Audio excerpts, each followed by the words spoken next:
وإياك نستعين اهدنا الصراط المستقيم صراط الذين أنعمت عليهم غير المغضوب عليهم ولا الضالين. بسم الله الرحمن الرحيم. السلام عليكم ورحمة الله وبركاته.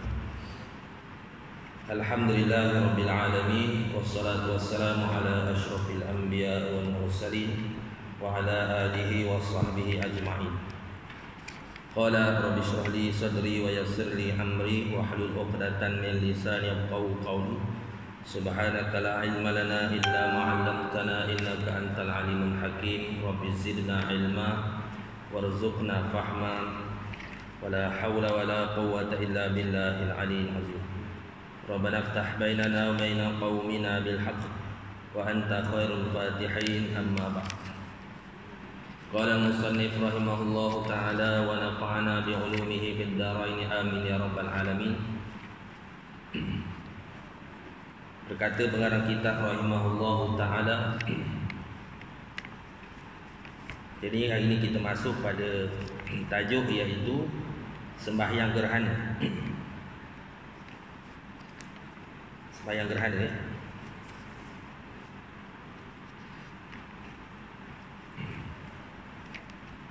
Jadi ada sedikitlah tambahan hari itu tentang sembahyang raya itu, cikgu. Ya. Di antara adab-adab pada hari raya disebut dalam kitab kitab manhaj fiqh manhaji ya, fiqh manhaji disebut di antara adab-adab pada hari raya mandi dan memakai wangi-wangian serta memakai pakaian yang terbaru sebagaimana dalam bab sembahyang Jumaat yang lalu. Begitu. Itu ada sebut itu dalam kitab itu. Kemudian disunatkan kepada orang ramai supaya datang awal ke masjid pada hari raya. Tambahan sikit lah itu, kita cerita bab sunat hari raya ya. Sunat datang awal ke masjid pada hari raya. Pertama tadi pakai wangi-wangian, mandi menyambut hari raya. Gitu ya. Bukan mandi untuk sembahyang raya, berbeza dengan mandi Jumaat. Jumaat mandi untuk pergi solat Jumaat. Itu. Mandi raya mandi menyambut hari raya. Gitu kan. Berwangi-wangian, datang awal ke masjid. Kemudian pada hari raya puasa disunatkan makan sedikit. Ada disebut dalam kitab fiqh manhaji. Kitab ni tinggi sikitlah pada kitab kita ni. Ya, maknanya sunat makan sedikit sebelum keluar untuk sembahyang. Manakala hari raya haji disunatkan menahan diri daripada makan sehingga kembali daripada sembahyang. Maknanya kalau hari raya puasa makan sikit sebelum keluar. Jadi kalau nampak lemah tu jamuhlah lemah sebelum keluar ke masjid kan. Tapi hari raya apa ni? Raya haji lepas sembahyang raya tu barulah makan. Gitu. Itu beza ni. Dapatlah sunat di situ Kemudian ini dah ada itulah, pergi ke tempat sembahyang, musalla atau masjid melalui satu jalan. Ni tak ada. Melalui satu jalan dan kembali melalui jalan yang lain. Ustaz, maknanya datang dia ikut ni. Balik sembahyang tu ikut belakang. Ikut pai jauh. Sunat hukum ni. Ya, pergi ikut jalan ni, balik ikut pai jauh. Keluar ikut sana. Jauh sangat pula ataupun ambil jalan berlainan lah, naik ke bukit ke sunat. Gitu. Lalu yang berbeza. Lalu yang berbeza. Sunat hukum ni. Balik pada sembahyang hari raya kan. Kemudian makruh bagi imam melakukan sembahyang sunat sebelum sembahyang hari raya dan tidak dimakruhkan kepada orang lain selainnya melakukan selepas terbit matahari. Selepas terbit matahari maknanya orang lain tak makruh. Imam makruh. Melakukan sembahyang sunat sebelum sembahyang hari raya. Gitu. Dan disunatkan datang lewat, datang terakhir. Mana lepas jemaah datang baru imam datang.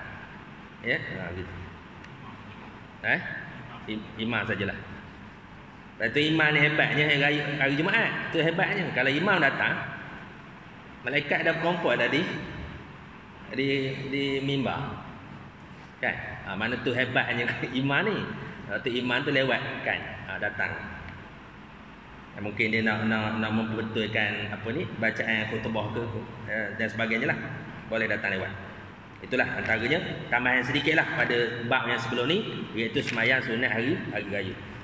Ataupun adab-adab pada hari raya. Jadi hari ini kita sambung.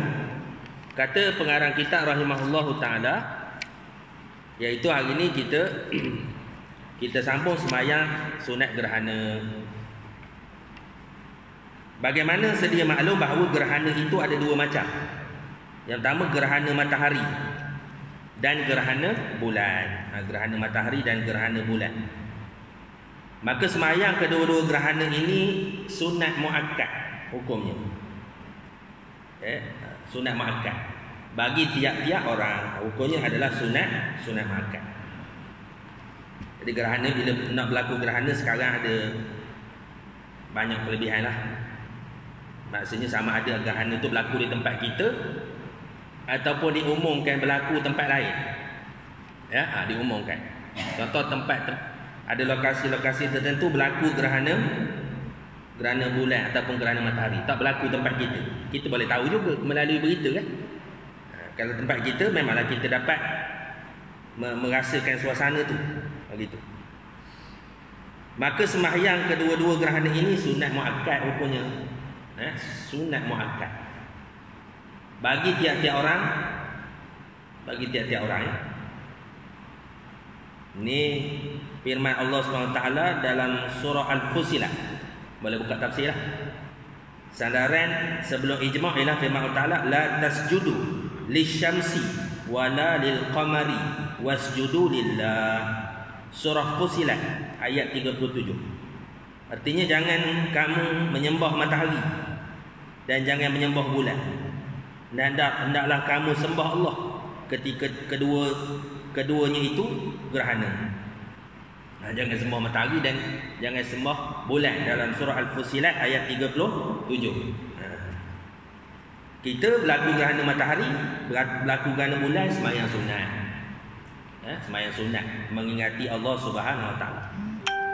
Orang putih dan orang lalai berlaku gerhana matahari bergambar. Bukan sembahyang sunat, bergambar. Baru ni yang berlaku supermoon kan? Supermoon. Matahari penuh warna merah. Semua sibuk bergambar. Memang lawa lah gambar tu. Orang yang kaki Photoshop, fotografer tu kan, memang lawa lah dia punya view dia tu. Kita tak, kita sembahyang sunat. Dan kalau khutbah tu, khatib mengajak manusia taubat. Pasal apa? Matahari ni kait rapat tentang kiamat kan. Matahari ni kait rapat tentang kiamat. Antara tanda-tanda besar kiamat iaitu matahari terbit sebelah barat. Sekarang ni terbit belah timur, terbenam belah barat. Esok matahari dekat nak kiamat esok, matahari terbit belah barat. Disebut dalam hadis matahari akan diperintah oleh Allah Ta'ala menghadap dia di bawah arasy. Matahari dipanggil di bawah arasy. Disebut oleh dalam hadis 3 hari gelap. Ini ilmu kita belajar awal ni, esok gelap esok, jangan pelik lah. Tiba-tiba gelap 3 hari. 40 tu lain. Itu dukhan asap menyelubungi bumi selama 40 hari. Itu 40 hari. Tapi matahari 3 hari je. Jangan sampai 40 hari pula. 3 hari. 3 hari Allah Ta'ala perintah matahari itu menghadap dia selama 3 hari. Kemudian Allah perintah balik pula. Maka matahari itu terbit arah barat. Sampai tengah hari matahari patah balik, terbenam balik arah barat. Gitu kan. Itu dah sebut dalam hadis. Maknanya pagi itu dia akan terbit daripada arah barat. Jadi sebelum tu 3 hari gelap. Jangan pelik lah. Kan nak pergi kerja lah. Ngapa pukul 7 gelap lagi? Pukul 8 gelap lagi kan? Kan sama tidur balik gelap. Terus pergi kerja lah.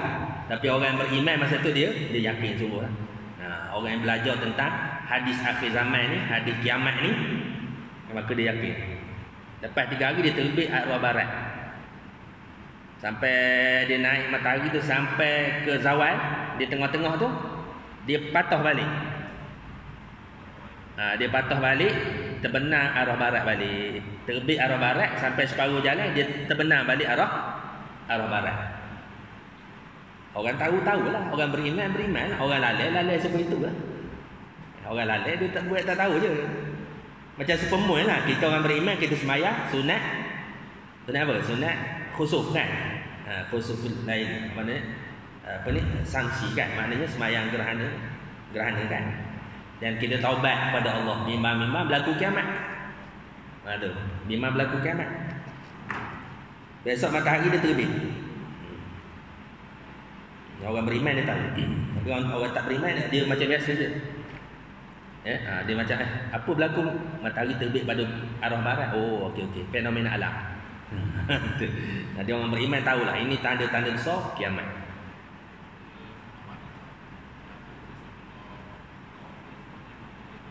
Wallah alam lah arah barat lah. Tak tahu. Bumi ni bulat, tak tahu tempat mana jatuhnya, dia bulat. Orang sebelah sana dia akan merasa belah barat. Orang ni pula semua rasa belah barat lah. Ikut negara masing-masing lah. Arah barat. Nak jatuh mana dia tak ada tempat jatuh, dia bulat. Matahari tu kan dia duduk sebelah bumi. Jadi kita rasa tu terbenang naik belah barat, kemudian terbenang pula belah barat.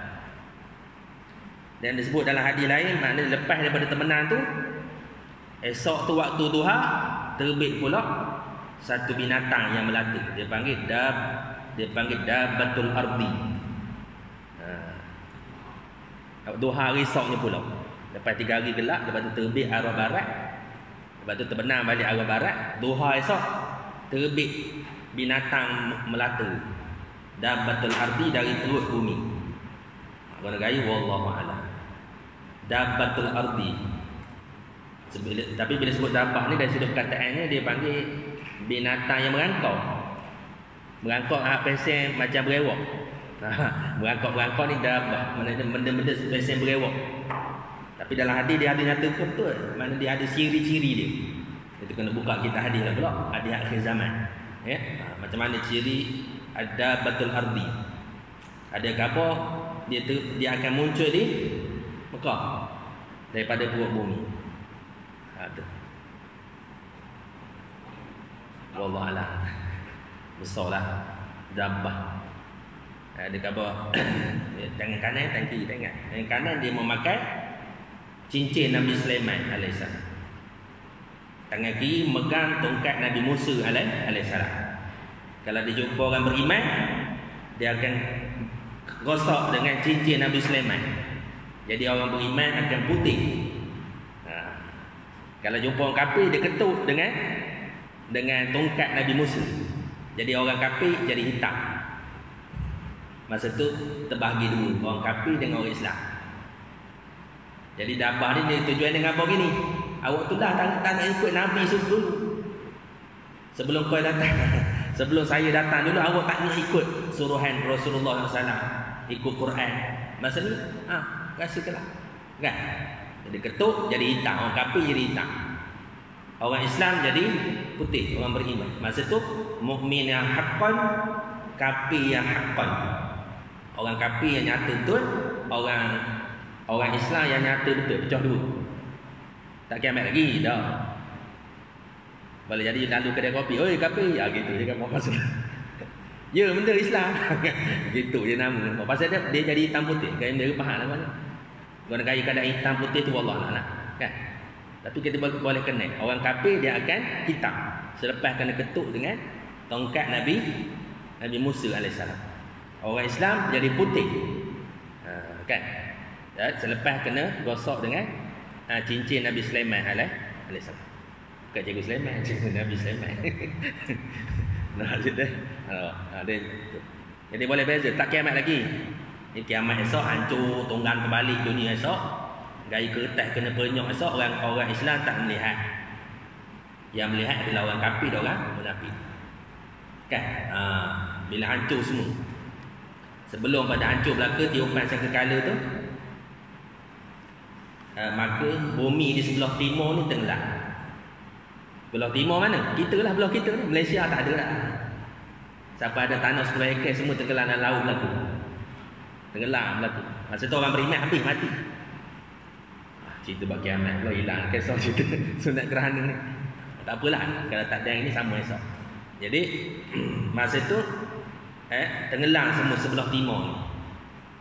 Orang beriman tak ada dah, orang beriman mati awal. Dia panggil akan berlaku tiupan angin lembut daripada bumi Yaman. Masa tu orang berislam walaupun ada sebesar zarah iman, dia mati automatik serentak semua sekali. Orang beriman dia akan mati serentak semua sekali. Angin lembut. Kalau duduk dalam, disebut dalam hadis tu, walaupun duduk dalam gua sekalipun akan dilalui oleh angin lembut itu. Mati. Jadi jangan minta hiduplah sebelum kiamat. Jawapan kita kena beriman lah. Jawapannya kita kena mati. Sama ada mati sekarang ni sampai umur sekarang ni ataupun mati ketika berlaku angin lembut tu. Semua mati serentak seluruh dunia. Hak tinggal apa? Orang kafir dan orang munafik. Orang munafik ni dia kafir dalam batinnya kafir, zahirnya menzahirkan Islam. Orang kafir memang nyata tu, luar dalam dia kafir. Kan? Orang munafik dia dalamnya kufur, Islam dia luar ngaku Islam. Tu orang munafik. Angin lembut. Angin terlembut, angin lembut. Kan wallah alam guna gaib. Gitu. Lepas tu berlaku tenggelam bumi di sebelah timur. Tak apalah, tak masuk tajuk lagi dia. Tenggelam bumi di sebelah timur. Tenggelam di bumi di sebelah timur. Kemudian tenggelam bumi sebelah barat. Amerika semua dah habis berlaku tu. Tenggelam, masuk laut berlaku. Berkeping-keping masuk laut. Kita ni belah timur ni berkeping-keping masuk dalam laut. Indonesia, Malaysia, Jepun, China, terus Rusia timur lah. Ke barat Rusia. Berkeping-keping masuk dalam laut. Lepas tu belah barat pula berkeping-keping masuk dalam laut. Tinggal sejemput je bumi masa tu, iaitu Jazirah Arab dengan Syam. Jazirah Arab kalau kita boleh buat peta tu dia sejemput kita. Hak lain semua laut belaka. Malaysia habis dah. Tinggal sejemput je. Kalau kita buat peta tu, katalah kita kata peta Semenanjung lah kata. Jadi belah Johor tu, contoh ni. Belah Johor tu dipanggil belah Yaman dia panggil. Johor tu Yaman. Belah atas Kedah, Perlis, Perak tu dipanggil Syam. Syam. Belah bawah tu dipanggil Jazirah Arab. Apa ni? Yaman kan? Yaman, Arab Saudi, apa ni? Bawah tu lah bawah tu. Jazirah Arab apa? Jazirah Arab ni pecah 7 dah. Kan? Lepas dapat minyak tu dia pecah 7 dah. Kuwait, UAE, apa lagi? Benda lagi. Yaman. Iraq dah, Iraq di Persi di Iraq lain kan sini. Itulah dia pecah 7. Ya, Qatar kan ada. Bahrain ada pecah pada 7. Situ. Atas tu Syam. Syam tu pecah 4. Oman, Lebanon, Palestin, Syria. Pecah 4. Itu dia panggil Syam. Tempat beramuk yang berperang sampai hari ni. Tak berhenti-henti lagi peperangan tu di apa ni? Di Syam. Di Syria kan. Lepas tenggelam bumi tadi, kemudian terbit api setinggi gunung daripada bumi Syam tu merarak manusia. Jadi manusia tinggal sejemput itu je dah. Jadi terbit api setinggi gunung mengarak manusia daripada bumi Yaman tu berarak sampai ke Syam. Kepung api tu. Hari ni ada dah api tu. Kalau kita tengok buka YouTube dah ada dah. Tarik YouTube buka bara api dari Yaman. Mengikut ahli sains dekat apa bawah bumi tu ada satu ledakan api yang sangat kuat. Tunggu bila-bila masa saja nak keluar. Wallahualam. Kita tak tahu, boleh jadi itulah. Dia panggil bahan sebelum terbit api sah. Api itu sendiri bergaruk. Terpaksalah meninggal ke rumah masing-masing. Bergaruk ke Syam. Berkumpul lah di Syam tu. Kan? Lepas tu tiupan sangka kala yang pertama. Tiupan sangka kala yang pertama. Tak ada lagi tu gerhana kat situ. Habis dia. Esoklah ada masa kita baca pula bab kiamat. Tak juga. Jadi sunat muakkad. Hukumnya sunat muakkad. Dalam satu lagi hadis bawah tu, nota kaki tu, dalam hadis Muslim, inna syamsa wal qamara ayatani min ayatillah ila yankashifani li mauti ahadin wala li hayatihi fa in ra'aitum dzalika fasallu wad'u hatta yankashifa ma bikum. Artinya bahawasanya matahari dan bulan itu ialah tanda daripada tanda-tanda wujud Allah SWT dan sangat berkuasanya atas makhluk. Kedua-duanya itu tidak gerhana kerana kematian seseorang atau kerana hidupnya seorang. Maka jika kamu lihat kedua-duanya itu gerhana, hendaklah kamu sembahyang dan berdoa hingga terangkat ketakutan dan kebimbangan yang ada pada kamu. Ini cerita ni berlaku ketika anak Nabi Muhammad SAW meninggal, Ibrahim. Kebetulan berlaku gerhana. Kerana bulan kan ada matahari dah. Betul.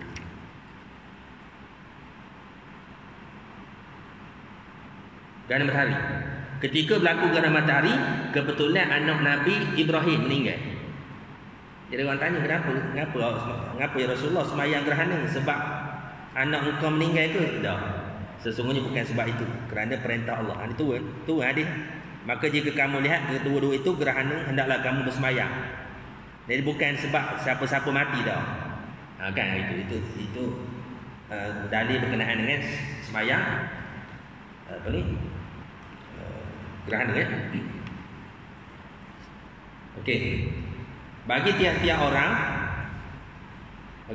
sama ada ia bermukim atau musafir, semua sunat berlakulah. Merdeka atau sahaya, hamba ataupun merdeka, laki-laki ataupun perempuan, berjemaah ataupun seorang diri. Masa waktu sembahyang gerhana, sama ada berjemaah ataupun sembahyang seorang diri. Sembahyang jemaah ke buat di masjid ke ataupun buat di rumah. Masa waktu sembahyang gerhana ini tatkala nampak nyata gerhananya dan habis tempohnya dengan hilang gelap yang melindunginya atau dengan ghaibnya di tepi langit sekalipun masih ada lagi gerhana itu. Maksudnya bila waktu sembahyang gerhana ni? Waktu sembahyang gerhana ni iaitu ketika full. Maksudnya kalau matahari itu matahari di belakang tak? Kalau gerhana bulan bulan depan. Kalau matahari depan gitu. Bulan belakang kan? Itu kena tanya orang ahli sains macam mana kedudukan itu kan.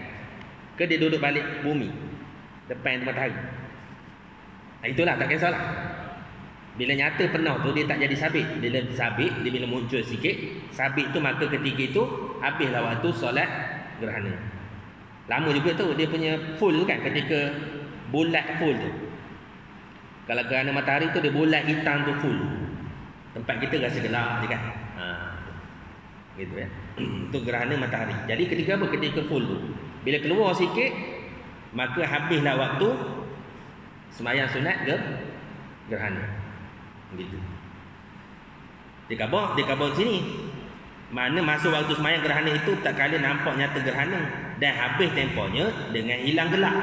Hilang gelap yang melindunginya atau dengan ghaib di tepi langit sekalipun masih ada lagi gerhana itu. Mana gerhana itu tak habis lagi, dia berlapis lagi, tapi dia dah keluar dah cahaya. Itu kan gitu. Dan habislah tempoh gerhana bulan dengan hilang gelapnya dan cerah. Maknanya cerah jelas ya, semula. Atau dengan terbit matahari, tidak dengan terbit fajar, atau dengan ghaibnya di tepi langit waktu malam. Tak apalah tu. Maknanya ketika penuh tu dipanggil waktu itu sunat ya. Kita sunat sembahyang gerhana. Lafaz niat sembahyang gerhana matahari. Usolli sunnatan kusufil syamsi raka'ataini lillahi ta'ala. Kusufil syamsi, itu sembahyang sunat gerhana matahari. Sahaja aku sembahyang gerhana matahari 2 rakaat kerana Allah Ta'ala. Allahu Akbar. Dan lafaz niat sembahyang gerhana bulan, usolli sunatan khusufil qamari raka'ataini lillahi ta'ala. Artinya sahaja aku sembahyang gerhana bulan 2 rakaat kerana Allah Ta'ala. Itu je bezanya. Kusufi syamsi, itu gerhana matahari. Khusufil qamari raka'ataini lillahi ta'ala, itu sembahyang gerhana bulan 2 rakaat kerana Allah Ta'ala.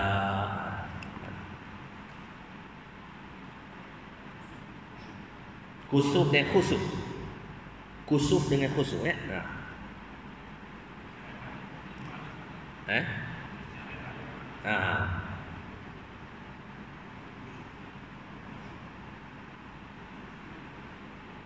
Khusuf. Khusufis syamsi, khusufil qamari. Panjang lagi. Sama sabut. Sikit lagi, ya. Itu sembahyang gerhana bulan. Sembahyang gerhana ini sunat dikerjakan berjemaah dan di dalam masjid. Sekurang-kurangnya 2 rakaat macam sembahyang sunat zuhur. 2 rakaat saja, itu sekurang-kurangnya. Dan yang eloknya, yang afdalnya dikerjakan dengan 2 rakaat pada tiap-tiap 1 rakaat, iaitu selepas doa iftitah baca Fatihah dan surah sebarang surah, apa-apa surah pun boleh. Kemudian rakaat, kemudian iktidal, kemudian baca Fatihah dan surah sekali lagi, kemudian rakaat, kemudian iktidal, kemudian sujud 2 kali. Dengan ini barulah dapat 1 rakaat. Maknanya 1 rakaat tu 2 rakaat apa ni? 2 rakaat lah. 2 kali Fatihah, 2 kali surah. Itu yang seelok. Kalau tak boleh sembahyang biasalah. Kalau kita solat, kalau kita beramai, kita bolehlah buat macam ni. Ya, buat macam apa ni, kaifiat yang terlebih afdal ni, iaitu 2 rakaat, 2 Fatihah, 2 qiyam kan. Sebab itulah sembahyang lain dia tak boleh ikut pasal kaifiat dia lain. Kita bincang tu kan, sembahyang kalau bab sembahyang jemaah tadi, kalau orang tu sembahyang khusuf ataupun kusuf, tak boleh lah pasal apa, kaifiat dia lain. Ataupun orang tu sembahyang jenazah, kita ikut sembahyang niat jadi makmum, tak boleh. Pasal sembahyang jenazah tak ada rakaat, tak ada sujud. Jadi tak boleh kita ngikut belakang dia. Begitu. Okey, dan apa ni? Sekali lagi, kemudian rakaat, kemudian iktidal, kemudian sujud 2 kali, dan dengan ini barulah dapat rakaat, 1 rakaat. Kemudian bangkit untuk rakaat kedua, buat macam rakaat pertama, lepas sujud baca tasyahud dan salam. Segala bacaan adalah macam biasa, tidak panjang. Macam biasa je, terpulang nak baca benda qul Allah pun tak apa. Yang lebih elok lagi bagaimana yang berikut. Dia sambung insya-Allah pula. Dia sambung minggu depan lah, ya. Yang lebih elok panjang ni. Dia sampai dia sebut bacaan yang lebih elok, iaitu bacaan dia ke mana? Al-Baqarah, Al-Baqarah 100 ayat Al-Baqarah. Kemudian yang kedua 80 ayat Baqarah. Yang ketiga 70 ayat Baqarah. Yang keempat 50 ayat Baqarah. Panjang sembahyang ni. Wallahu a'lam. Kita tanggung belah saya.